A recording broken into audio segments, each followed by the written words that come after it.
Salt and brown sugar. Oo, kasi kapag maputla, pag tiso yung manok, parang feeling natin hilaw, no? Oo, ganun talaga. Lang. So, tunawin mo natin yung sugar. Okay. Hindi kailangan painitan, chef. No, hindi. Ganyan lang. Dahil malaki, hindi kasya, dalawahin ko. Okay. Bawasan ko lang ito. Nakatubog siya talaga. Nakatubog siya. Okay. So, Ngayon, leave this for a day. overnight, sa ref. So, yan po yun. At ito na ang kinalabasan. Ito kagabi. Yan. Okay. Sarap to, juicy ito eh. Parang juicy. Kasing juicy ni GC. Juicy. Isuksok lang sa ilalim to. Itina, ipasok mo sa loob. Okay. Pampatanggal ng lansa. Pampatanggal ng lansa para mabango. Ito naman yung fresh. Ilalagay natin sa loob ang dalawa. Ibabaw naman yung iba. Tatatarin natin. Now, garlic also. Inside? Yes.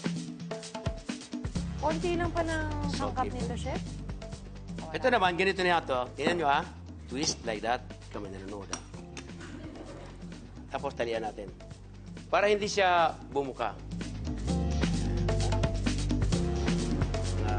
Mukha kang manok. Bumuka ng manok. Yan. Okay. Cut. Ito na yan. Okay yan. Napanood ko nabasa ko pala, na yung iba na gumagawa ng roast chicken para hindi lumalambot yung ilalim at hindi naiipon yung sauce. Kasi mas umaalat yung ilalim eh. Nilalagyan nila ng tinapay. Doon nila inuupo yung manok Tama. para ma-absorb yun. Tapos naka-elevate pa rin. Tapos lagyan natin ng Butter. butter ng konti sa babaw. Drizzle with butter. Okay Okay. na, sweetheart? Okay po. Thank you. Ay, a little oil pa. Kunting oil pa. A little oil. A little Para oil. hindi dumikit sa ilalim. Yan, okay? Nandiyan Ay, na. ito na, bukas na pala. Open the close. Aha, already opened? Woo! In the middle. In the middle. Nice. Beautiful. In the middle. Wow. So Okay. 200 degrees Fahrenheit muna. And then afterward, 35 minutes to 40. At saka natin itudo para mag-brown. Turn once, yun na yun. Okay? Alright. Careful. Yeah. Ganda.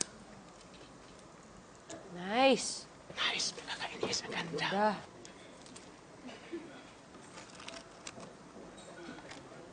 Wow!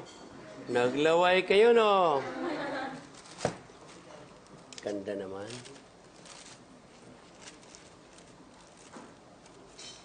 Tapos, Tea. para ka-juicy. Gravy. What a beautiful color, my goodness. Okay, so, ping, ping, ping, ping, ping, ping, ping, ping, ping. Woo!